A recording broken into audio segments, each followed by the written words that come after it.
Welcome to Our Hero De Niro. I'm Mike, here with Mike, no relation, of course, and today we are going to be discussing Brian De Palma's Greetings from 1968, Robert De Niro's first on-screen credit, which is why we decided to make this the first movie that we are watching for this podcast, and one of Brian De Palma's first films, I think, Mike, right? Maybe his third film? Yeah, I think his second or third. Yep. And what a coincidence. Certainly very early in his career. Yep. Yeah. How familiar are you with his filmography? I'm really not at all, but I have a sense of what it's like. And this seems quite different from the stuff that he did later that made him a really famous director. I found that interesting. It was not what I was expecting, knowing what director we were watching. Yeah, I say it's a coincidence because last weekend I watched Blowout, which is his film from 1981 starring John Travolta, and it was just, very stark contrast going back in time to 68 to watch this. But before we get into the film, I think we should probably just take a moment to explain the concept for this podcast, its genesis, why we're doing it to begin with. Sure. Do you want to start us off? Do you want to explain kind of what led up to this, i.e. the year of IMAX? Sure. Yeah. So, I mean, I think that, personal journey that I'm on, artistically is a big part of, the genesis of what we've been doing with film for the past couple of years. So, I know that you've been a cinephile for much of your adult life. I really haven't. I liked movies when I was a kid. Certainly before I made a commitment to watch a lot of films, I would probably go to the movie theater maybe 2 to 4 times a year, watch another 10 or 15 films a year total. But pretty casually, I think very similar to the average American with maybe a slightly more discerning taste. And at the beginning of 2023, I really made a commitment to myself to become, a little bit more serious about consuming film as a medium. This is something that I'm sure you and me are going to talk about a lot, throughout this podcast. But just the state of television has become so bad over the past 5 years. And, before getting really into watching films, I was really into watching television. I feel like we really lived through the golden age of TV from like 2006, 2007 until 2020 or so. And with that being over, I was kind of trying to fill that hole. So I started watching a lot of movies in 2023, and then this year in 2024, we decided to see together, mostly together, 95% of the time together, every film that came to our local IMAX theater, which I think is going to be, depending on which of us you talk to, because we did. Each of us went to some that the other didn't go to, missed some that the other didn't miss, but we're going to be in the low 50s. So quite a few films just in IMAX this year, and I've watched quite a few, and I know you've watched significantly more than me, probably 100 more than I have outside of the theater this year as well. And Robert De Niro has always been a favorite of both of us. He's one of the greatest actors who's ever lived, and it seemed like a really fun way to engage with just the storied history of American film, to really engage specifically with Robert De Niro, his story, his work. And so that's what we're here to do, right? We're going to watch every Robert De Niro movie. It's going to take, 2 years if we do 1 week? Yes, it is. Yeah, that's our next project.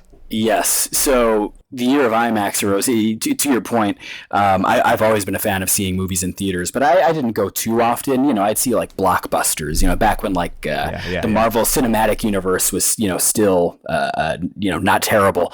But we saw Godzilla -1 together in IMAX at the end of 2023. That's right. Yeah. And that was the catalyst. I think it might have been when we were walking out of the theater. You suggested this idea almost as a joke. What if we saw every film released in IMAX in 2024?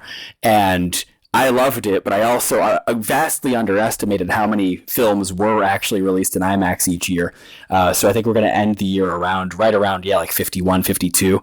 And it's been a blast. It's also been difficult to coordinate between just, your work and my grad school and everything. But I've really enjoyed the experience, and it's been so nice because it's forced us to get out of our comfort zones in terms of like what sorts of films we would go to the theater to see or just watch in general. And I think that this project is going to give us the opportunity to do something similar because De Niro's filmography is so vast. It spans almost 60 years, and there are a lot of, some of the greatest films of all time, but then later on, some really not so great films. And so I think, we'll explain at the top, one of the central conceits here is that we're starting off with his first credited role with Greetings, but after that, at the end of each episode, we're going to roll a dice basically and see at random what the next picture that we watch is going to be. So it could be anywhere in the chronology. It could be, it could be Heat. It could be Little Fockers. It could be anywhere in between. And so, we're never going to know if we're going to get a good film or a bad film. And that's just part of the mystery. It's part of the allure. Yeah, I'm holding out for Little Fockers next. I think that would be an incredibly funny follow up to this weird artsy. Yeah, it's meant to be a funny movie, I think, but in its subject matter, I think it's quite serious. And I think following this up with Little Fockers would be pretty funny. So I'm hoping that's the one we get. Yeah, I think that's revealing too. You saying I think it's meant to be funny, which is how I felt. Yeah, I'd be happy to just share my like high level thoughts on the film right now, and we can get into the specifics as we go through. I mean, do you want to do that, or should we just like launch into the recap and jump right into it? Just get into it, So high level, I absolutely hated this movie. I watched it at about 5:15 a.m. this morning, which is it's a time that I'm generally pretty awake. Yeah, you and all the farmers. It did not help my energy level going into the day. I found this movie so boring. I think I understood, and upon reflection, better understand. I've had the whole day to think about it. What it was trying to say, what some of the themes are, and what De Palma was trying to do with, this relatively, I just think relatively lackadaisical, kind of just like guys hanging out narrative. But it totally did not work for me at all. And I'm definitely really excited to get into it in more detail. But what did you think of this film? Yeah, we're gonna have a rating section at the end here after the recap, so we're getting a little ahead of ourselves. I'm surprisingly, I think I'm warmer on it than you were, but I feel pretty similarly, and I'm excited to kind of dig into it during the recap because I wonder how much of it is, because De Palma was at the beginning of his career, and maybe it was unfocused. It's a pretty episodic film, versus how much, I wonder how much of how I feel about it is due to me just like not. Yeah, I didn't grow up in the 50s or 60s or whatever. Like, we're sort of out of time. We're out of the context in which this movie was released, and I wonder if maybe it would have hit harder if like we saw it back in '68 when it released. I don't know. I think we should just get into it because it's a long 88 minutes, that film. Yeah. Oh yeah, really. It felt very long. Yeah. I was surprised when I watched on Prime and there was like an ad break in the middle of the film, which is just absolutely terrible. But I was surprised to see that there was still 40 minutes left. I agree. So yeah, I mean, I think we should just get right into the recap. I'm excited to talk about Greetings. Yeah, so let me talk about the characters, and then maybe you can talk a little bit about the narrative. Sure. So there's a lot of characters in this movie. There's really three who matter. I would say like the non-principal characters play roles of kind of varying significance throughout the narrative, but really our main people are John Rubin, who's played by Robert De Niro, and he is a peeping Tom. And also an aspiring filmmaker. But the films that he wants to make are stag films, it seems like, primarily focused on that voyeurism. He's a real horn dog. Consume him. Yeah, he is a real horn dog, and he's got that mustache. Then you got Jonathan Warden, plays Paul Shaw. I thought that Paul was a really weird character. I thought that he was like not sketched as richly as the other two were. I think his story is pretty like, it's not nearly as sharply defined as it is for the other two main characters, but we'll get into that. Yeah. I mean, you start out with him, which I don't think helps, because I think he's the least compelling of the three. And so for the first like act of the film, you'll get more into this, but you're really kind of with him, and I don't find him particularly compelling at all. And then you've got a guy named Lloyd Clay, who's played by I'm not familiar with this actor. Is it Garrett Graham or Jarrett Graham? Probably Garrett, but I'm not sure. Yeah. I've never heard it heard. Well, there you go. However it's said. We'll call him Graham. So he plays this guy Lloyd. And, yep. Lloyd is probably the most interesting character to me. He's a conspiracy theorist. Nothing he says really makes any sense. He's very focused on the Kennedy assassination, but really misinformed about the specifics of what happened. And yes, that is played comedically, and I think for me it works better as comedy than really anything else in the film. Probably because, we'll talk about this a little bit more when we get into analysis, but I think that, Paul's thinly sketched, John is very richly sketched, and De Niro does well in the role, but what he is kind of despicable, and it's a little out of time. I think that being played for laughs and not as kind of sexual assault. It's pretty weird. Whereas Lloyd as a character is he's a conspiracy theorist. We still have those. That's I don't think it's good, but that's a pretty normal thing to be. Yeah. I'm sorry. What were you gonna say? No, it's just interesting. I was looking up trivia for the movie, and I saw that the movie Despicable Me was actually a modern remake of this film based on the John Rubin character. Gru was originally John Rubin. I thought that was really crazy. He was a pervert in that film, and they had to dumb it down for the kids. They couldn't have a weirdo be leading the film. Did you ever see the first Despicable Me? Do you know anything about Gru? Just by the way. I'm sorry. Hold on. Hang on. We got to stop here. So I'm pretty sure you're being honest because we're recording a podcast. But are you serious? No, I'm fucking with you. No. Oh, okay. Oh my God. There's actually what are you talking about? There's actually surprisingly little trivia about this, so I don't think people really care about this film. Yeah. It's kind of funny. I have seen Despicable Me, just so you know. Yeah. Okay. I'm familiar that's good with to the know. character of Gru. I was very surprised by your assertion. Yeah. No. I wanted to see if I could deadpan that. Well, I think we should get into the recap. Listen. What happens in the movie? Yeah, I can try recapping the narrative. Definitely coming over the top if I'm missing key details, because I'm sure I am. I took notes, but yep. Oh man, yeah, I don't know. Once I reached a certain point, I was like, the scene's just going on. I think it's being played for laughs, but I'm not laughing. But anyways, we open up on a news broadcast about the Vietnam War. It's the late '60s. Interesting to see a black and white TV really being transported back in time here. And on the TV, it's an address from President Lyndon Johnson. We're seeing his side angle, which I thought was an interesting angle for a presidential address. But basically, we come back to this speech later on, and he's basically telling the American people something to the effect of I'm not saying you've people have ever had it so good, but you have it so good, or something like that, right? He's basically just tooting his own horn. Yeah. So we start off with that. Okay, it's going to be some sort of political satire, and then we cut to the opening credits, and there's just this loud '60s rock backing soundtrack, and we just follow. I mean, what would you call what kind of rock was that? It was just I wrote something about it. Hold on, I used a word to describe it. What did I say? '60s.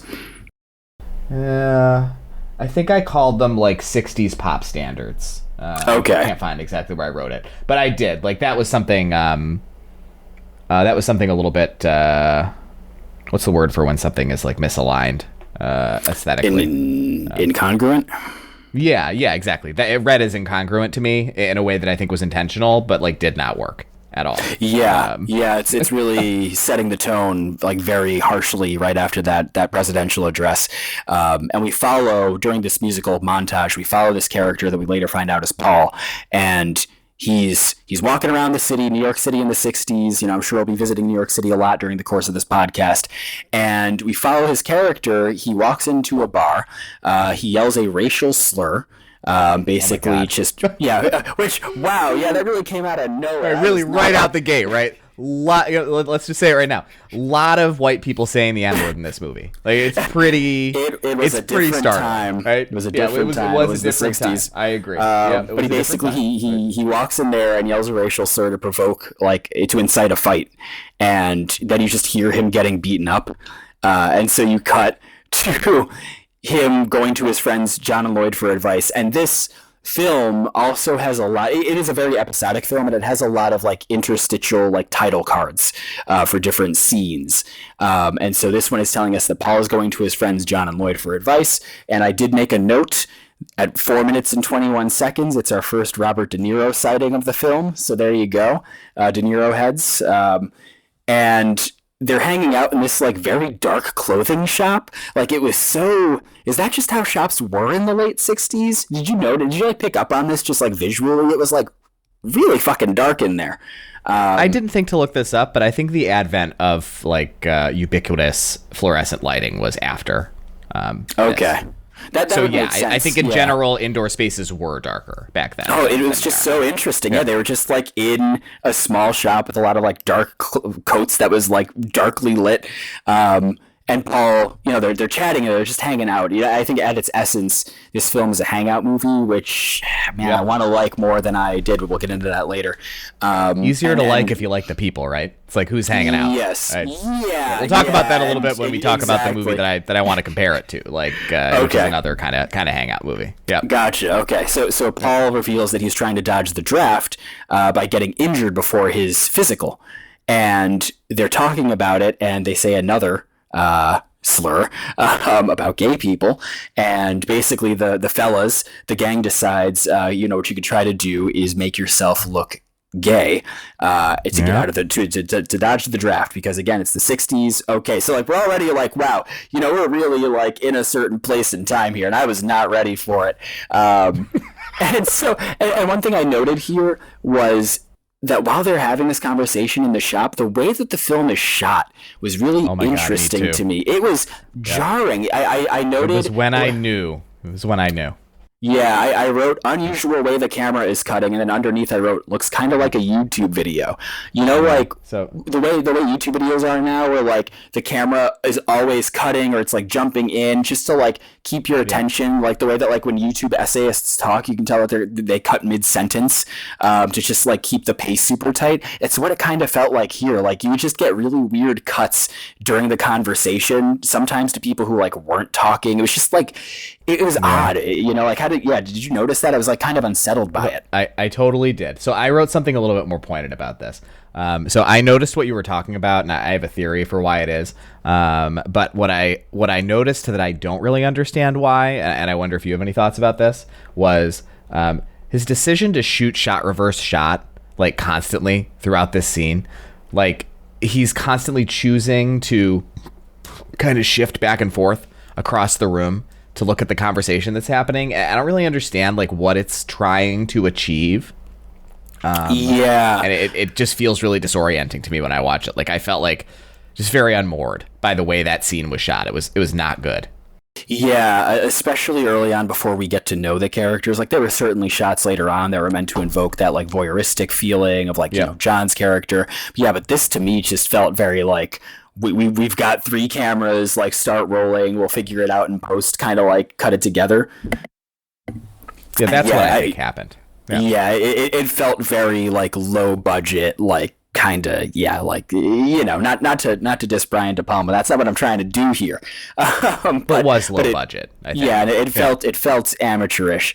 So then we cut to the zoo, and it's incredible like how much we just see these guys just like walking around doing nothing during the movie, but they're hanging out outside of a grizzly bear cage now, and this bit about them you know, convincing Paul to try and act more effeminate or more stereotypically gay to dodge the draft keeps going, and so they're trying to teach him how to talk gay, and I wrote that it's like bad sketch comedy. Like it just, man, it was not working for me. And like, I'm not trying to like clutch my pearls and be like a hypersensitive modern viewer or whatever, but it was just like, you know, they were just riffing, and it was just like a bit that like did not work for me at all. Like, how did you feel about that? Yeah, no, it didn't work for me at all. Yeah. Yeah. Yeah, they're just like, oh man, it's just like, especially like you see these guys and they just look like, I don't know, modern, like Brooklyn hipstery types. Like, it was just like, I don't know, guys. Yeah. Figure out a better just bit so everybody for your knows, comedy if you haven't troupe. seen this movie, we're like only 10 minutes in. So, Oh yeah. Yeah. you know, So- we've not made a lot of progress. So then we cut again. They're still in the middle of the same fucking conversation, but now they're at the bottom of some random ass staircase, like maybe at the subway or something. It's unclear. And John shares his new idea to dodge the draft. He's going to claim that he's working in some secret organization that's like top level clearance. You know, no one in the draft office would know about. They say some more racial slurs here. About all sorts of people that I'm not going to repeat. And I noted again, they're very, very sudden cuts here with the camera that I just found so like unsettling because again, like if this is like a hangout comedy, then like, I don't know, I think you kind of want the camera to be a little more static or like lackadaisical and just like, just like, you just want to hang with the guys and like kind of hang around instead of it like being so weird and sudden. So after that bit goes on for some time, and then we cut to another new location, a cafe, and then we cut to another new location, a public bathroom. And I didn't even write anything underneath like those location cuts. Like they just kept moving and talking about the same thing. So then we finally cut again, and now they're walking Can I cut in here Yeah. for a second really quick? I want to make an observation that I think Please do. it really started to feel germane to me at this point in the movie. Something that I found really unsatisfying about this is how empty all the spaces they were in always felt. Yeah. Like they clearly had gotten permission to film in parts of New York, and there are all these times they're walking around on city blocks or they're in businesses or whatever, and it's like, you know, I wasn't alive in the 60s, but I've been to New York City a lot of times, and you know, I'm sure it wasn't as densely populated in the 60s as it is now, but I understand it was quite densely populated. And so it's sort of, you know, it kind of beggars belief a little bit. Like that kept taking me out of it, just how empty and free of people all the environments they were in always felt. Yeah, I think that's a great point. I noticed it too, and I didn't think about it that hard. Because of when some of those scenes were shot, I thought maybe they just shot at odd hours or something. But you're right. I think it's way too empty for that to have been the case all the time, and it doesn't serve the movie for those locations to be so like empty and devoid of life. It is honestly kind of odd. So I get what you're saying there. But now they're walking around in the rain at night. So that was one of the times when I thought like, yeah, maybe there just weren't people outside because it was a shitty night. Right. Of course. Yep. Right. Yep. And you know, like I'm sure this was shot on a very low budget, and you know, it was the 60s, So whatever. let me tell you the budget. So I know. Just so Okay. you know. Oh, you know. So the budget was $39,000, and CPI from 1968 to now is 907%. So that was the equivalent of like about $350,000. Yeah, that is in 2024. wow. So an Super extremely low low budget. budget film. Okay. Like yeah. That makes it more easier to justify that I couldn't see shit in this scene. I literally wrote very dark, hard to see shit. So they seem to be out all the way into the early morning because there is eventually light. And so like I'm trying to understand the lives of these guys. Like it seems like they literally just walk around the city. Like I don't really understand like what they have going on in their lives at this point. And Lloyd. Well, so yeah, I think that's intentional because it's a satire, right? So I think that like one of the satirical dimensions of it, and we could talk about this a little bit more, is that like these guys really don't want to go to war, but they don't seem like earnest, conscientious objectors, and they don't really seem like they have anything going on. So there's like a little bit of like an amorality to their like their draft dodging. Like it's like I get it. Like Vietnam was bad and everything, but it's like, I don't know. You guys don't have anything going on. You kind of seem like the perfect ones to go over there. Like you're kind of bad people. Like you're not busy. Like you don't have any families or anybody relying on you. Like. So I think De Niro at least was in his mid-20s when this movie came out. So, you know, go back in time to your mid-20s. How well do you think you would have done in Nam? Oh, definitely not well at all. Like, yeah. Yeah, same. Yeah. A lot of people died, you know? Like, yeah. Yeah. I don't think I would have done well at all. I think if I came back, I don't think it would have been for the better. See, listen, I get it. I would not have wanted to go either, but I think I probably would have been more of a conscientious objector and not someone trying to yell slurs and get into fights to get out of the draft. So okay, that's fair. So they just keep walking around. Lloyd tells a story. It's just like really weird monologue about how he like met this woman at a bar. He like bought her milk and was resentful about buying her milk. Eventually manages to like smooth talk his way back into her apartment, and like her roommate links up with them and they cover his body in Ready Whip and lick it off of him. And like that's just a bit in this movie. It's like played as a bit. And very funny. I was gonna say I didn't laugh. I was just a little perplexed, and I was thinking, I don't know like, that I laughed for the is entire it my movie, fault? honestly. Yeah.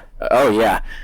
So they walk around some more, and then they seem to sit on the ledge of some skyscraper, like a lower ledge, but like, I don't know, they're just like wandering around. Then we we cut to Central Park in the 60s, and they literally like there's just footage of them like with that 60s pop standard rock music just running around like being goofy guys. Like it's played like a variety show or something. It was so like out of nowhere, and I was thinking like what is the tone that this is going for? Is it like really goofy like camp like this shot, or is it like supposed to be more pointed satire of like the administration, or like what are we doing here? And so Lloyd eventually talks to some guy who took a bunch of photographs, and they just have this like long conversation where there's no comedy at all. But I guess we're establishing the Lloyd character, to your point, is like, whatever, conspiracy theorist, weirdo, goofball. Yeah, they're all goofballs in their own ways. But Lloyd seems a little bit more harmless than John to me. Like, yes, that's my read. I mean, Lloyd seems to. Well, we'll get into what they're doing later on, but Lloyd seems to be dumping all of his time into the Kennedy assassination. So after they have that conversation, the gang, the guys, the fellas, they trot around the city some more. And I did really enjoy all of the exterior shots. I really enjoyed just like seeing the city in the 60s because it looks so different now. Yeah, and especially like shot on whatever this is shot on, like really grainy film. Just had such a cool feel to it that you do not get with modern movies. So we cut to John looking morose outside of a church, and that's like the recruitment office for the army. And Paul comes out and basically says he doesn't know how the meeting went, and he'll find out whether or not he's been drafted in 2 weeks. So they have 2 weeks to kill. After that, we cut to Lloyd talking to a woman, and he shares a big photo of the grassy knoll from the Kennedy assassination.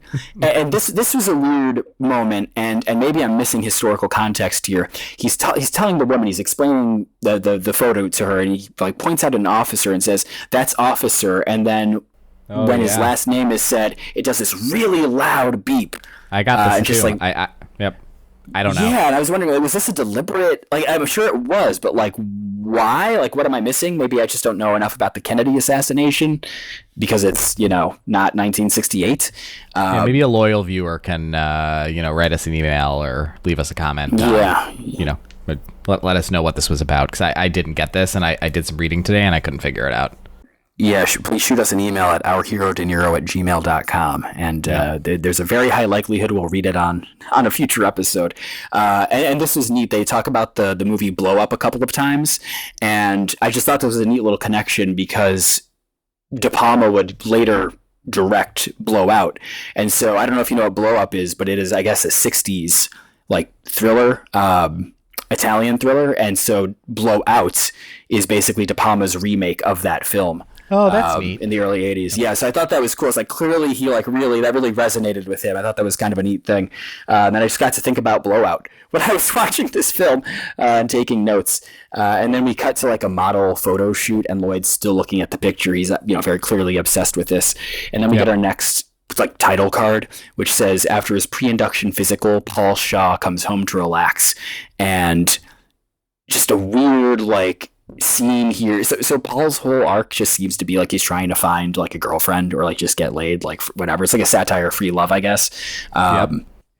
So he like goes home and there is a woman there who I assumed was his girlfriend or partner or whatever. I don't know. I don't know how free love works. Like I maybe not, but like she trips Paul and they like play around and she takes his pants off and they just roll around on like the world's bluest fucking carpet that you've ever seen. Like the sort of carpet that like no home has in this, in the new millennium. And basically I think they just get it on and then it like immediately cuts to the next scene. And the new card says, Paul decides to try computer dating.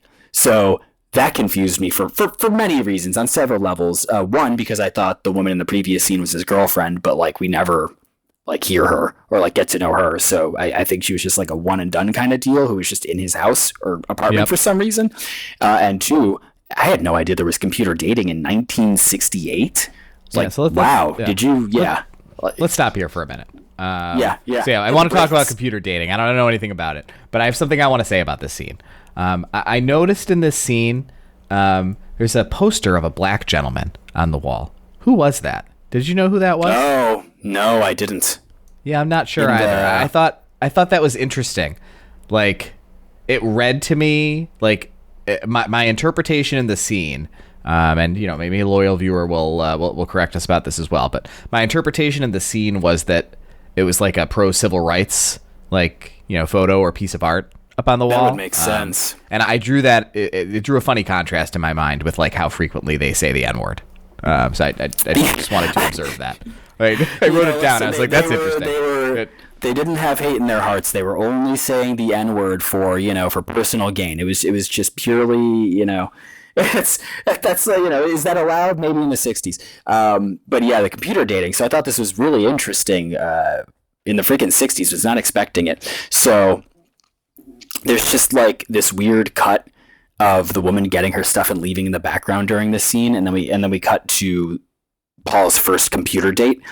So computer date number 1 is titled The Bronx Secretary, and this shit blew my mind. Like obviously online dating, it's a thing nowadays, has been for years, and in all the online dates that I've been on or heard of or whatever, I've never heard of this shit happening. So Paul just shows up to the woman's apartment, like just knocks on the door, and she opens it and he's like, hey, are you whatever so-and-so? And she's like, yeah. And she just lets him into her apartment and they just like have the date right there. I could not believe that. Like, is that how it had to be in the 60s? I mean, I guess you'd get the person's phone number, like their landline. But would you really meet them at your apartment? Like a strange man that you've like only heard of through a computer printout? Yeah, like it was wild, so she lets Paul in, and Paul is like clearly just like a horny opportunist trying to get some action. And she's in disbelief that he's the guy, so apparently his looks did not match the lies that he told in his application or profile or whatever, which is a bold strategy, but he did get into the apartment first date.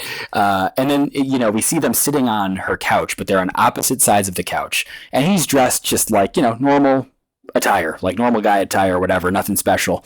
And she's wearing like a silver sequin dress and looks really dressed up and nice, and she tells him that she was expecting to go out to dinner with him, and he responds, I already ate. and like, hey, you're laughing, all right? So the comedy's working on you. It did. That I thought was very funny. I was like, well, because you think about, clearly they had some sort of communication over the phone to like coordinate him arriving there. Wouldn't that be a basic thing? Hey, like, would you like to meet up and grab dinner? Like, I don't understand. Like, how did they only discuss the first part of this? Like, right, just meet up. No misaligned expectations. Like, right. Yep.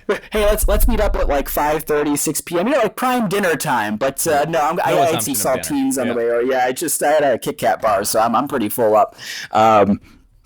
And she tells him how nice her outfit is because she's like upset that he looks like a fucking schlub, and just like describes her outfit in detail, and then goes inside her bedroom and seems to take off her clothes. Paul walks over. This I did not understand. Paul walks over. He like peers inside the door, sees her like laying on her bed, and then leaves. And then he goes to God, what did you call those things? Payphone? You call them a payphone, right? Yeah. Yeah. Just like, I don't know why my brain just broke right there. I remembered the movie Phone Booth starring Colin Farrell instead. He goes into a payphone and he calls one of the boys and suggests that he go out with the woman instead. And like that's when the scene ends. Did you understand like why he lost interest, or like was I misinterpreting what was happening there? Yeah, it was such a weird button for the end of that scene. Right, that's the only woman we see Lloyd with in the film. So she's the one who he draws on. Like he's using her as like a living mannequin. Okay. So I don't really understand I don't understand any of that at all. Doesn't make any sense. Yeah. It's really funny that you can't find any information about this movie online, because I would like to I would like to read about it and like try to understand the plot. Like maybe there's like something I'm missing, but there are so many things where I'm just like, no, I think it's just such a thin, it's so thinly plotted. So now we're hanging out with Lloyd, our favorite lovable conspiracy theorist, and he is measuring distances on a nude woman's body on a bed, and he's doing more JFK assassination research. So he's like consulting notes and books and stuff, and like I guess trying to piece this together on a real human body, and it goes on for some time. And I made a note here again about the cinematography. I literally wrote, why is this one uninterrupted cut? Because again, when we're hanging out with the fellas and they're having a conversation and they're riffing, we get a lot of weird jarring cuts and angles that to me did not feel congruent with like what was happening on screen. But for this, in what is not even a long film, in this 88-minute long film, we dedicate like minutes of time in one long shot of him just like measuring distances on this woman.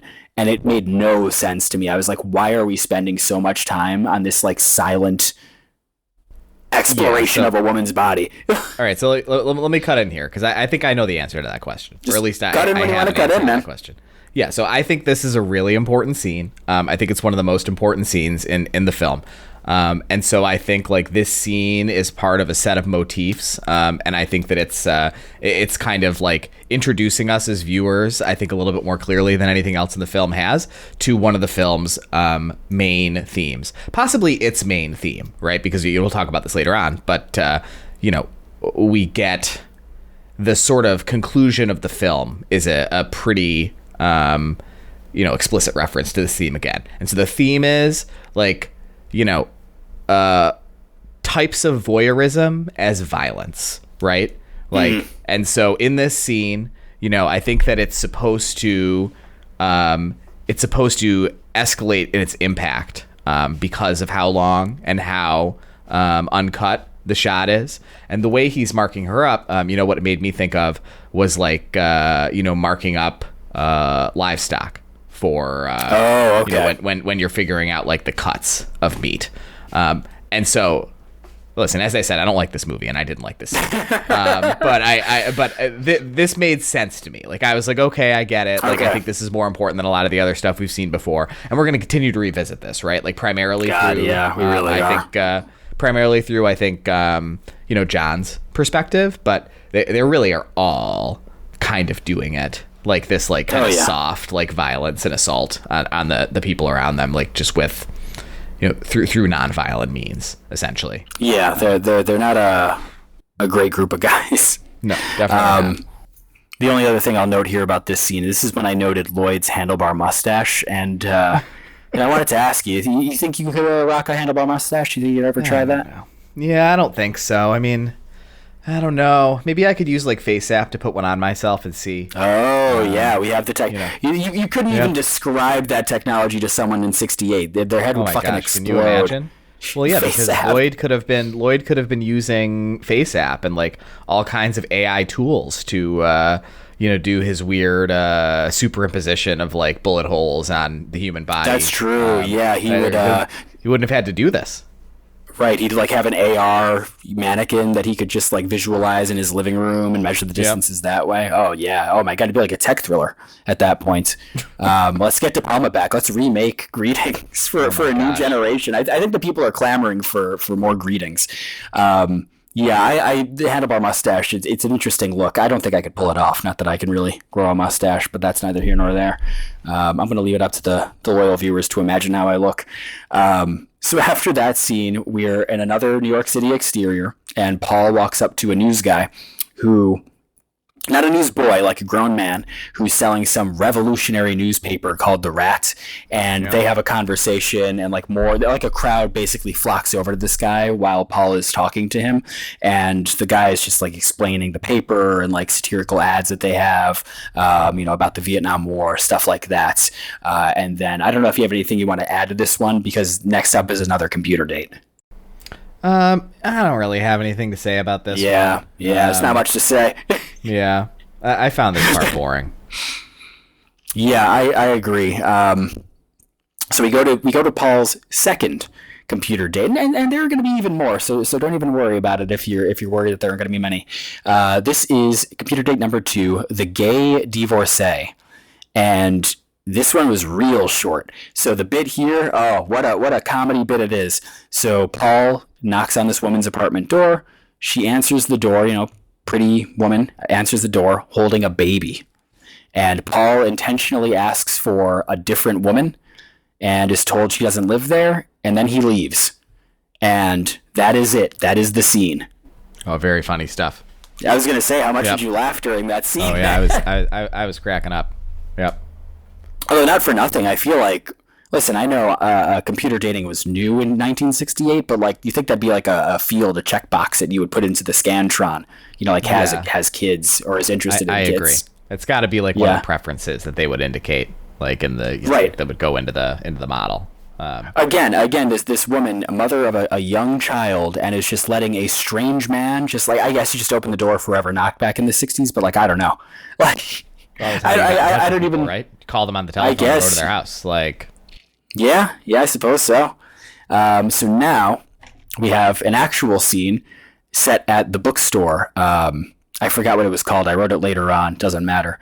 But we're at a bookstore now, and we finally see that at least a couple of these people have fucking jobs. So John is upstairs, and he's putting books into one of those like turnstile kind of displays, and a man enters the shop, and John is like basically peering through like the display to sneak a peek at him. And Lloyd is downstairs, and he's also stacking books. I was like, oh great, like they actually have jobs. Like that's interesting. I wouldn't have guessed it based on how they spend all of their time walking around the city.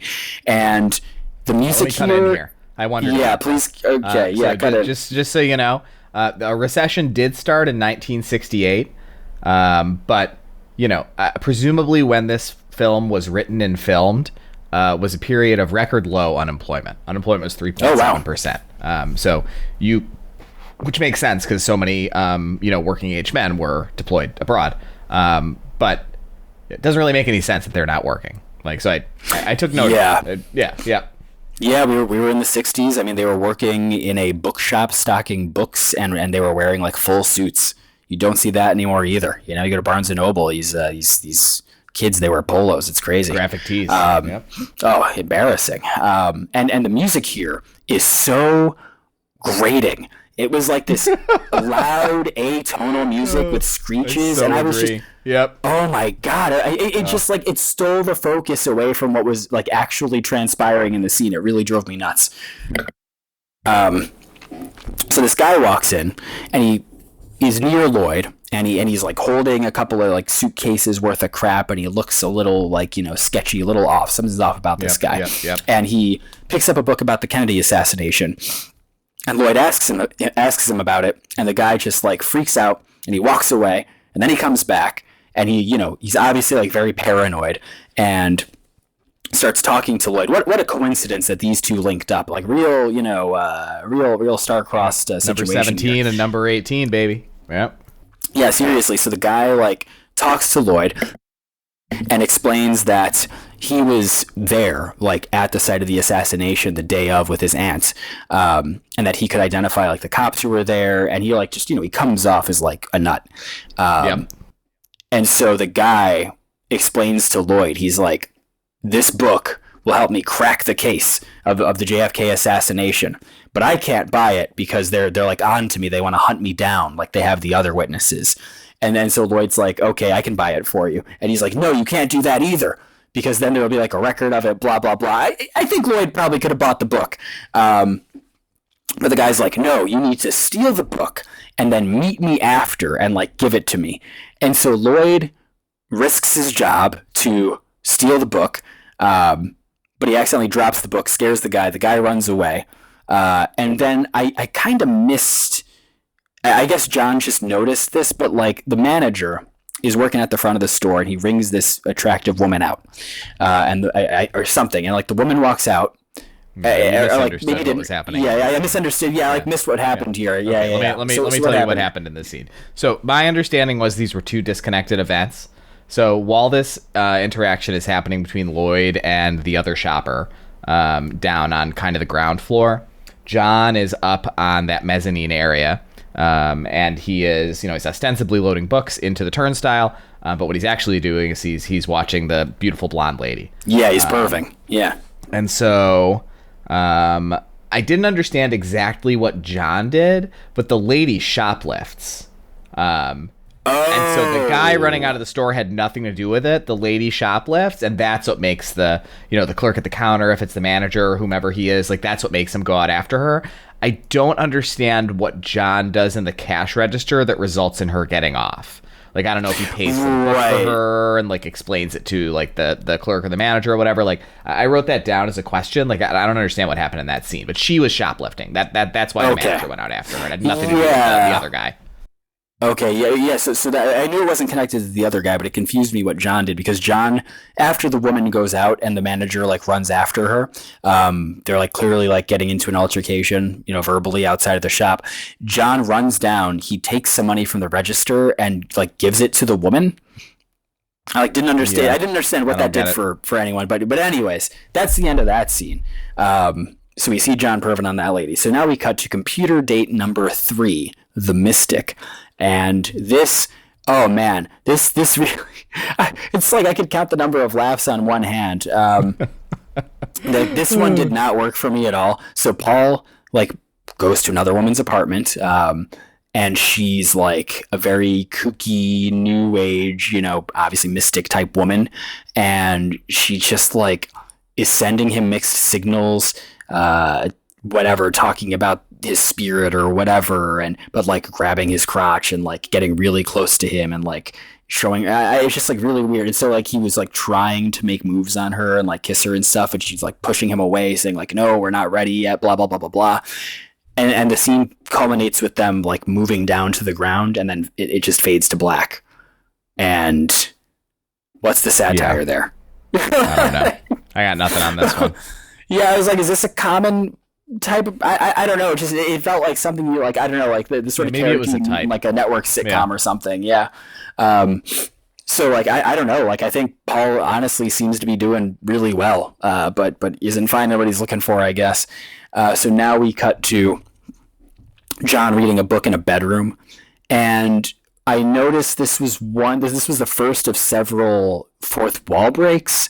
Yeah. Like John glances at the camera, which I thought was a really interesting creative choice, because they do this a couple more times, and I don't know if it worked for me. Like, it's a satire. I get that you're in on the joke. Like you wrote a comedy. I don't know if I need the literal winking at the camera. How did you feel about that as a creative choice? I liked this scene. I think this scene gives you the most there is to talk about De Niro's performance. So let's talk about his performance here. So here's some stuff that I noticed. I thought this scene was a really good example of it. But there's other examples throughout the film, like early on, when he and Lloyd are giving Paul advice. Robert De Niro has always been really good at acting. I think that the film where he's done it that he was most famous for, I think, is Taxi Driver. like acting out of character who's like being fake. But there's a lot of good examples of that in his filmography. I liked this scene. I didn't mind the third wall break. I thought he made great facial expression, or fourth wall. Sorry. Yeah, there are 3 walls already on a stage. That's true. The fourth wall break. You can cut that in post. All the I think it would be really funny, by the way. Like, I really like when podcasts talk about cutting something in post. So I think we reference that and never cut anything in post, not even this aside on my part. I think that's pretty funny. I didn't mind the fourth wall break. I thought he made a lot of really great faces during this scene. Something that's why I hired him, right? Yep. Something that really struck me about De Niro's performance in this movie, and I think it's true for a lot of especially his early performances, but it really reminded me of the way that Trump speaks. Interesting. And, it made me think like, obviously they kind of share, a place of origin and a time, right? I think they were born around the same year. Maybe Trump's a few years younger than him, but they grew up in New York around the same time. But it really sounds so similar. And there are so many parts of the kind of first act where he says "sir," and it was just making me think of the Vic Berger thing with the segment where it's just all the scenes of Trump saying "sir" from his entire first term. It really felt to me like, did he like decide how to speak based on watching De Niro movies? Like that was like that was a takeaway that I had from that's interesting. I did not have that thought at all. Like I didn't make that connection at all. And I watched this film this morning too, obviously later than you. And I don't know. I felt like I was able to, despite me not loving it, I was able to kind of like immerse myself in that kind of place and time. And I didn't really think about anything like contemporary, just in terms of like, I didn't make that connection. It's interesting that you did. I see what you mean though. Like just in terms of that, like volume and cadence sometimes. Very similar cadence. Yep. Yeah. So I don't have much to say about this scene, but I agree with you that I think it was a very good scene in the film. But basically, John is reading a book about a guy who became a peeper. Yep. I didn't catch the entire title. And then he meets a woman outside. She was the one from the bookstore that he somehow helped out for in ways we cannot define. And basically, like she asks him, like, "What do you do for work?" And he lies and says he doesn't work. He says he studies people for work, and then just like goes on this long diatribe about how he like studies people and blah blah blah, and like films them, whatever, their natural habitat, blah blah blah, and is really like pulling a fast one on her, and he convinces her to let him film her, and so he talks his way into it. Feels very pervy at this point, and then basically we get this part of the scene where he is just like he's recording her, so we're seeing her like through her bedroom window, like through the lens of his camera, and she's on her bed, and he's basically just like they're having a conversation back and forth, and he's just directing her how to take her clothes off, like she's getting ready for bed. And it's just like how did you feel about this? Before I get into it, how did you feel about this? I thought this scene was the closest the movie came to being funny for me. I think that him directing her and the way the scene goes in contrast to her having highlighted that she had acting experience prior, like the fact that she like keeps speaking aloud even though it's like directly contrary to like the instruction he's giving her, was like pretty funny to me. It didn't make me laugh, but it definitely came the closest. I like this scene. This one's good. This is one of the few laugh moments for me, because you're right. Like it was so funny how like the point ostensibly of this film that he's recording is that like it's supposed to be very natural, like just do what you do when you're going to bed. But like they are talking the entire time. It's like the least natural thing ever. She's like constantly like looking to him for direction and like talking to like breaking the fourth wall, and it's just like it's so obvious like this is not a real filmmaker. Like what this guy is doing is just like a sex crime. It maybe it wasn't back in the 60s. I don't actually know. I don't think it was. Very of its time. Yep. They watched Greetings and they were like, we need a law to stop men like Robert De Niro. So that's the scene there, and then we get another title card, 2 views from Vietnam, and it's listen. I missed a lot of what this guy was saying. It's just this guy in a suit that we've never met before. He's sitting next to a film reel of Vietnam footage that's being projected. It's like being projected onto a screen, and he talks for a bit about Vietnam, and man, that scene really just like. It didn't go over my head, but I really tuned out for it. I think that I must have zoned out for this because I don't remember this at all. Oh yeah. So clearly, it had an even stronger effect on me than it had on you because I have like no memory of this scene. That's pretty funny. I was just taking those notes. If I was recounting this film from memory, that would absolutely not be in there. So now afterwards we go back to a crowd of people, and they're hanging out in a building. Some sort of building we've never seen before. I don't know what it is. I couldn't tell. Like it was crowded. They were like a crowded hallway, and we've just focused in on a guy that we've never seen before, just like a completely different dude, and he just tells some story for a few minutes. And I think I didn't realize that this was like, I don't know, important until like too late in the story to like make sense of what he was actually saying, because I thought it was just like some sort of interstitial, like, you know, we're picking up some B footage of, you know, a crowd in the hallway before we cut back to one of the main guys. But no, this guy just has like a monologue that he tells some person that he's talking to. Did you catch what this was about? No. Yeah. Yeah. Very effective satire. I think I zoned out for this whole part of the movie. Like, you're talking about a lot of stuff that I don't remember. I think the next thing that I can remember is when the guy sells the film to John as though it's drugs.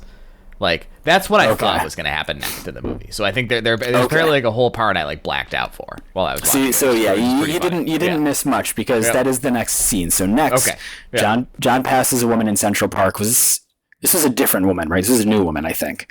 I don't know. And you think it might have been the shoplifter lady? He stops to look at her. I don't think they got close enough to are you talking about the lady he's watching who ends up going to the museum when he's talking to the guy? Yeah. Definitely a different woman. Yeah. That's what I thought. Okay. Definitely a different woman. So yeah, they're outside during the day in Central Park. John passes this attractive woman and stops to look at her, and then the camera follows her around a bit. And this is one of those scenes where the cinematography worked for me because it was very voyeuristic. Like, it really felt like we were just like following this woman around with a camera. And we see her walking around Central Park and like parts of the city. And we do that for a while, like solely focusing on her, until during one cut we noticed John following her from a little bit of a distance. And he's like doing the thing that was like a stereotype in movies and cartoons, where he's like pretending to read a newspaper, and, you know, is like flipping the paper down to like check her out. And I thought that was nice, just because, like, you know, no one reads the newspaper anymore. You can't do that. It wouldn't play in a movie. It wouldn't make sense to modern audiences, you know, reading the hard copy. But not good that he was, you know, perving on this lady. And we end up outside of some building where the woman, I think, like walks in or walks by or whatever.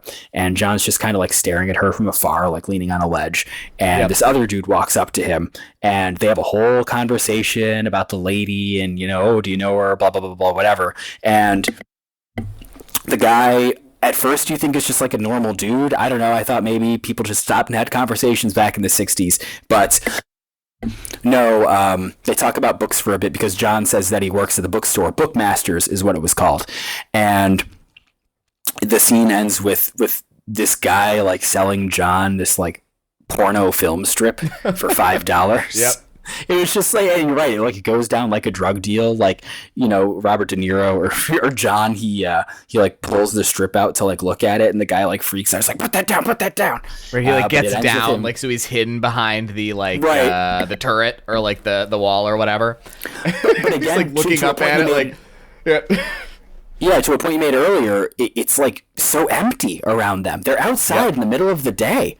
And I thought they were at like a hotel or something. It kind of I couldn't really tell. It was a museum. She was looking at sculpture inside. Oh, that's right, museum. Oh, that's right. Okay, great. Hey, I'm glad you noticed. This is what happens when I do the recap. You know, we're not going to get all the details. That's fine though. Time. I think that's important thematically, just so you know, because she is also being voyeuristic, right? Like, gotcha. Okay, that's great. That makes a lot more sense than her going into a hotel for some reason. Yeah. Okay.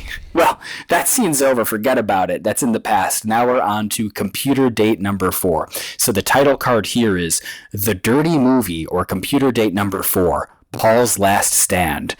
And then we have another title card immediately after that, titled The Delivery Boy and the Bored Housewife. And this plays out basically like how you would expect, I guess. We watch the film like we see it like we're looking through a peephole, like we're like watching it on like a Nickelodeon or whatever the fuck they used back then in the 60s. And it's played like a Benny Hill skit. And there's just this really wacky background music, and we see a bunch of like the frame rates inconsistent, right? Because it's being hand-wound. Yep. Yeah, we see a lot of like quick cuts in the end, and you just see like these two characters like getting into all sorts of positions on a bed, and then it just like ends. Like it's just that's the scene. And again, like, man, I didn't laugh.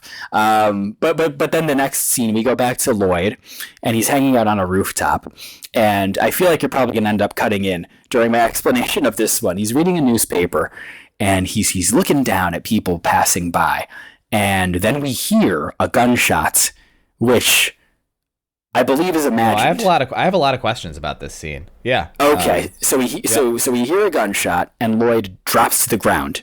And because this is the last scene of the main narrative, like this is the ending of the movie essentially. Like we've got our little epilogue, which we'll talk about. This is like the climax. Yeah. Right. So he drops to the ground, but no one else in the crowd notices or reacts. Exactly. So he drops to the ground like as though he's been shot, and then he gets up and he runs away, like he staggers away, and then at the bottom of this like walkway, he acts as though he's injured and just collapses in the street. And like on the sidewalk. So that's all I have for it. Like, what questions did you have here? Same question. I don't understand what happened. Like, I was it an hallucination? Like, is it meant to be? Like, is it just a metaphor for like being watched as violence? Like, I think that's the most important theme in the film. So like, I was trying to connect it to like voyeurism as violence, and like I don't think I get it. Like, so generous, listeners, again, like, if you understand what this scene meant, please write us an email and let us know, because I'd like to understand what this scene meant. all of the greetings super fans who showed up. please email us at ourherodeniro@gmail.com. So that was that scene. And I thought it was very interesting, because I was wondering, like, is he just imagining the assassination vividly, or like does he believe this is happening to him? You're right, it's really interesting. And then you're right, that's basically like the end of the main narrative, and now we have another title card that says John, disguised as a right-winger, goes for his army physical, and we see him walking into the building. And there's this guy like just kind of sitting on the stoop, and John, like in character as a right winger, like goes up to him and like tells him to stand up and stand tall and fix his hair and blah blah blah. You think that guy was Paul? I thought that guy was supposed to be Paul. No, I don't think they knew each other.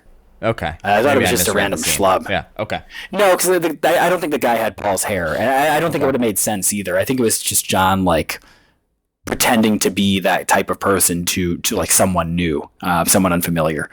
But regardless. Yep. Yes, exactly. Oh, I mean, what a pro. He's really good at it. So we cut to afterward, and he's explaining like what he told the psychiatrist about how like mentally unwell he is, and how many, like Asian people he wants to kill, and just like whatever, trying to get out of the draft. Let's, like who among us would not like lie or say some, reprehensible stuff to try to dodge the draft? I don't know what I would say. I would not want to go to NAM. It did not seem like a good time for those involved. And then he's like talking to a woman, and he's explaining to her like, oh, I want you to take my picture so I can get my passport and leave the country. I don't want to get drafted. I don't want to go to NAM. But he appears to be in like, I didn't know. Was it like a brothel? Like, what was he? That was unclear to me. Yeah. What was this? Was it someone's apartment, or was it like a brothel or a club or something? And so like they basically just flirt, and it goes on for a while. They tap dance a little bit, and then they like basically get on the bed together, and then she breaks the fourth wall and glances at the camera. And again, I just thought, like, I get it. I get that, like, yeah, one of the themes of the film is about voyeurism. Like, I don't know. Like, I don't know if those fourth wall breaks worked for me. I honestly found them pretty distracting. Nothing about the movie worked for me.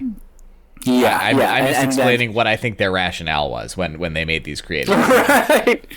And then the last title card of the film, it's somewhere in Vietnam, and we see this newscaster. And you know, the way that this is, I want to talk about like the way this is presented to us, the way like it's composed. Obviously, this is a very low budget film. I get it, but like I could not suspend my disbelief that they were actually in Vietnam, because it just looked just like in they some were swamp in Jersey. Right, I was gonna say they were just like somewhere like a little rural in New York or New Jersey, right. 20 minutes outside the city, like, yeah. Right, and they like overdub the set, like the sounds of war, like the sounds of like planes flying overhead and like guns being fired, but like the way it was integrated with the footage, like I could not believe for a second that those were like authentic sounds occurring in the world. Like it just it felt like it was so funny. So I was having such a hard time like understanding at first, like, are we actually in Vietnam, or is this like another layer of satire? But no, I think we're supposed to be in Vietnam. And this newscaster, he's like, you know, he's speaking to the camera, talking about like what's been happening in Vietnam and, you know, what our boys overseas have been doing. And he interviews John, who has been drafted, and basically like, you know, he asks John, like, what are you doing here? And John goes, I don't know. And he's like, no, like, what are you doing here in this operation? And John, like, kind of explains. And then in the distance, they notice there's someone out there, some Vietnamese person. And so we zoom in and we see more of this person. And it's a Vietnamese woman. And she's hanging laundry on a cloth. She's hanging a white cloth on a line. So John sees it's a woman. And he, like, you know, he starts, you know, crouches and makes his way over to her, and he, you know, tells the cameraman and newscaster, like, you know, be quiet, stay low, this could be a Viet Cong. And he like sees that it's a woman, and he's like, oh, it's a Viet Cong, but it's a woman. And so he aims his rifle at her like he's going to shoot her, but instead of shooting her, he gets up and like goes over there, like introduces himself to her, and at gunpoint basically like directs her again, like the woman from earlier in the film, and makes her act the same way, where he's like directing her to like act like she's getting ready for bed, even though they're like in the middle of Vietnam in like daytime. And then we cut back to that same Lyndon Johnson speech from earlier, where he repeats, you know, a quote that he said at the beginning of the film, and that's it, end credits. Yeah. You know, so that's kind of that's the summation of like the thematic thrust, right? Because like there's a shot, right, where he's looking through the scope. Am I remembering correctly? Mm-hmm. Yes. And that shot is framed and presented very similarly to, like, you know, other types of peeping we've seen him doing, right? But now he has the firepower, you know, literally and figuratively, to do actual violence, and it is violent, you know, like just like it was when it was with the lady in the bedroom, except for I think it's a little bit more, you know, grisly and disturbing, I think, at gunpoint, than it is in the other context, you know. So like, again, it didn't work for me at all, but like I think that's the point, right? Like that's why that's where the movie ends, is because like that seems to me to be like what they're trying to say, and I thought it was all pretty silly. That's kind of that's kind of my take on it. Well, let us head into our ratings, I guess, for this movie. You know, you've been pretty forthcoming with how you feel about this film, so I can infer that you did not care for it. But what would you give it? Yep. What would you give it on a scale out of 5? Half points, you know, 10-point scale. What would you give it out of 5? I think it's a 2-star for me. Solid 4 out of 10. 2-star for you? Yeah. Yep. Yeah, I think, man, it's tough. I think there were parts of it that it was a very mixed bag for me. There were parts that I liked quite a bit, and like when it worked for me, like during some of those scenes that we described in a positive light, I thought it was pretty good, but those moments were so few and far between, and I thought it wasn't super successful in being what it was trying to be, a satirical comedy. And again, I wonder how much of that was just because like I'm viewing it through the lens of someone in the 2020s. But yeah, I'd give it a 2.5 out of 5, like a very mixed rating. Where yeah, like some very occasionally the comedy hits, or like I enjoyed when we were with the 3 guys and they were just kind of like riffing. I enjoyed stuff like that. I think, to your point, Paul's arc or journey is it feels thin compared to John and Lloyd's, and so that felt very meandering to me, like him going on those dates. Like it was obviously satirizing the dating culture or whatever of the time, right? But right. Yep. Yeah, I think that was pretty lost on. That felt pretty unfocused. So yeah, pretty mixed bag. I mean, good performances. It was cool seeing New York in the 60s. Performances were great. Yep. I liked what it was trying to do. It was only 88 minutes, so there were positives. But yeah, ultimately, I have to say it's interesting that we're starting out the podcast on such neutral. At such a neutral rating, like a 2 or 2.5 out of 5. Like I really wonder if the next one is going to be up or down from here. Yeah, but yeah. Did not love it. Did not love it. And, I think before we roll for our next film, we should have a little recommendation section. Obviously, we see a lot outside of what we're doing for this podcast, both in terms of, it could be a film, it could be a television show. I just hit my desk with my knee. That wasn't great. I'm gonna talk right through it. I'm going to talk through the pain because I'm a professional. But, is there anything that you would like to recommend instead of or in addition to Greetings? Yeah. So, what this film reminded me of, and it's one that it kind of made me want to go back and revisit, is Clerks, which was... okay. A similar, I think, a similarly low budget, kind of art house type film by a director who eventually became huge, I think, for doing things. I think that Kevin Smith's subsequent filmography is less different from Clerks than Brian De Palma's subsequent filmography is from Greetings. But there's a lot of corollaries there. And I think that the characters of Dante and Randall work much better for me as like sort of schlubby, unsympathetic protagonists than John, Lloyd, and Paul do.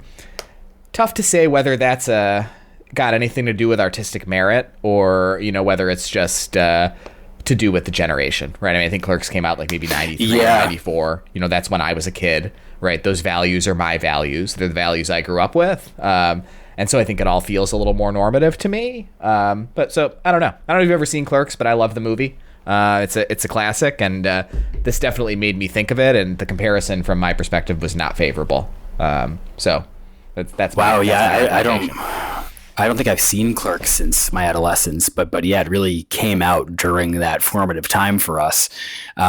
That's great because I went in a totally different direction for my recommendation. When you said before we started recording, like, we might have the same one. Oh no. So I went in kind of a different direction here because I think you went more in the direction of the kind of hangout comedy vibe. The dynamic between the main characters. And I certainly love that sort of movie. I like Clerks. I should rewatch it. I'm probably well past due for a rewatch. But I went more in the satirical comedy direction. Okay. And I thought of a film that I think I saw this the first time last year. So it's called Putney Swope. And I don't know if you are familiar with this film, but it's actually kind of close to what we watched. 1969. Yeah, I've never heard of this. Yeah, so it's a 1969 satirical comedy that was written and directed by Robert Downey Sr. And basically, it's more a satire of like corporate greed. like through the advertising world. And so basically it follows this character, Putney Swope, who's a black man. And he's on, the executive board of an advertising firm, and he's accidentally put in charge after the chairman passes away. And so like the film, we're basically seeing him, how he radically reinvents the firm and like changes things. And it's similar structurally to Greetings in that it's also a pretty like episodic film. Like it feels like a series of comedy sketches, but the difference is that I laughed a lot during Putney Swope, and I think I laughed maybe 2 or 3 times during Greetings. So I think the satire was just as sharp in that film, but I think it was better executed. I think it was a lot funnier, and I don't love the third act quite as much, but when I saw Putney Swope, like it was pretty electrifying. It's one of those films where you just like you watch and you think like, man, like this is like really unfiltered. This is like, it's so sharp and biting and focused, and like clearly Robert Downey Sr. like he had something to say, and like it was really coming out in the script. And Greetings, to contrast that, like clearly also has something to say, but I think is a little more unfocused, and I think is maybe trying to say too much, and it just didn't feel as successful. So my recommendation instead of Greetings is Putney Swope. Definitely worth checking out, and also a nice short 60s watch. Well, there you go. That's a great recommendation. I love that. I'll have to add it to my watch in the list. Books. Yeah. Which I guess now brings us to the last segment, the scariest one, the most tense one. Are you ready? I've got the random generator up. It is appropriately constrained. All right. So to explain, are you ready? Yeah. To listeners, we have a spreadsheet. It's an export of the filmography of Robert Downey Jr. Robert De Niro from Wikipedia, exported into a spreadsheet. We'll fix it in post. Right, we'll fix it in post. Yep. There's a bunch of other stuff in there, but importantly, the movies are numbered. So the constraints on the random number generator are easy this time because we just watched one. So we just have to limit the range to 2 to 104, which is the last film on the list that has come out. So I'm going to roll it, and we're gonna see what we get. Before you do, and I think I'll say, if we happen to roll a duplicate, like a number we've already hit, then we just roll again. I think just keep it simple. Sure. Okay. So. All right. So okay, this is sense. Before you roll, one question for you too. Do you have any hopes, or is there anything that you hope we do roll or don't roll? Do you feel a certain way about this? No, I meant what I said. I hope we get little Fockers. I think that would be really fun. Okay. The thing about getting little Fockers that's a bummer. We should probably talk about the rules, right? Okay. So there aren't many rules. We roll once a week, but one rule that we do have is if we roll a sequel or third movie or whatever in a series, we're gonna watch the first one. So we're not watching out of order. So unfortunately, if we roll little Fockers, we're gonna have to watch both Meet the Parents and Meet the Fockers before we watch that one. So maybe it wouldn't be that funny actually, because actually Meet the Parents is a pretty good movie. Right. Well, I don't know. Okay, so the sequel rule has been established. I will say, because what makes this so interesting as an exercise is that the quality of De Niro's films really goes off a cliff after the year 2000. So I kind of hope I kind of want to front load the bad movies. Sure. I kind of hope we get what I would hate is if we get Heat for our second episode, one of my favorite films of all time. And listen, I would love to watch it again. It'll be fun, but I don't know. I kind of want to save the best for later on. But this is it. This is random. This is, I don't know how it's going to go. There's a lot of really good ones, a lot of really bad ones. Yep. Roll the dice and let's see. Tell me what number you got. What? All right. So believe it or not, we rolled 104, which is the highest number. So our next film will be Ezra. Will be Ezra from 2023. Wow. Well, I guess should we double check? Is that available anywhere? I don't know. I'm looking it up. Yeah. Let's. Bobby Cannavale. All right. That seems kind of nice. It sounds like he's got a small role in it. Yeah, he's the last build actor. His role must be so small. We can rent it on YouTube or Apple TV. So we're doing it. As was our next film. Hey, it's only 100 minutes long. Love that. It's beautiful. Yeah, I guess the teaser here. This is 2023 film directed by Tony Goldwyn. The little snippet here on Letterboxd is Max Bernal is a stand-up comedian living with his father while struggling to co-parent his autistic son Ezra with his ex-wife. When forced to confront difficult directions about their son's future, Max and Ezra embark on a cross-country road trip that has a transcendent impact on both their lives. Wow. 3.2 out of 5 on Letterboxd. No, this doesn't sound too good. I'm looking at the Wikipedia article right It now. also doesn't sound like De Niro's going to be in it much, but he is prominently featured on the poster. I think it's a classic, like, late era, like, you hire De Niro so you get to, like, slap his face on the poster. How many minutes of screen time does Robert De Niro have? You know what? I don't even know if I want to know, man. I don't even know if I want you to tell me. Like, I want that to be a mystery. Are you sure you don't want me to tell you? It's pretty funny. I don't want to know. I'm gonna have to watch the film in the next week. All right. I don't want to know. Yeah, I think. Sure. Well, I know, and it's pretty funny. So you're gonna like it when you see it. Yep. On that bombshell, I think it's time for us to wrap up. Is there anything that we should plug as we call it quits here with the first one? Yeah, I think we can put this in the probably in the show description as well as in the notes for this episode. But our Letterboxd accounts, right? Mine is Mike the Fab, and Mike's is Mike Back at You. So we'll put that in the description of the episode and in the notes for the show. And I'm sure you'll be doing this as well. I'm going to be making a list on Letterboxd and kind of ranking the movies. Absolutely, which is going to be fun. So you can follow along. I don't have anything else to plug.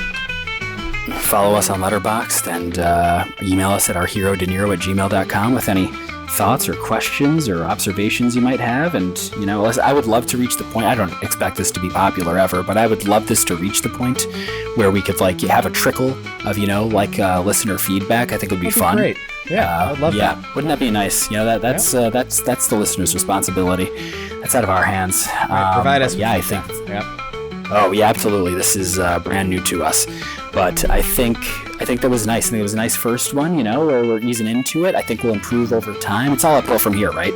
I think so. Yeah. I would hope so. But yeah, I think that is going to be it from us, from Mike and Mike, no relation. Yep. Thanks for hanging out with us on this first one. Only 103 more to go. Great chat. Hope everybody has a good one. Thanks for listening. Talk to you next week.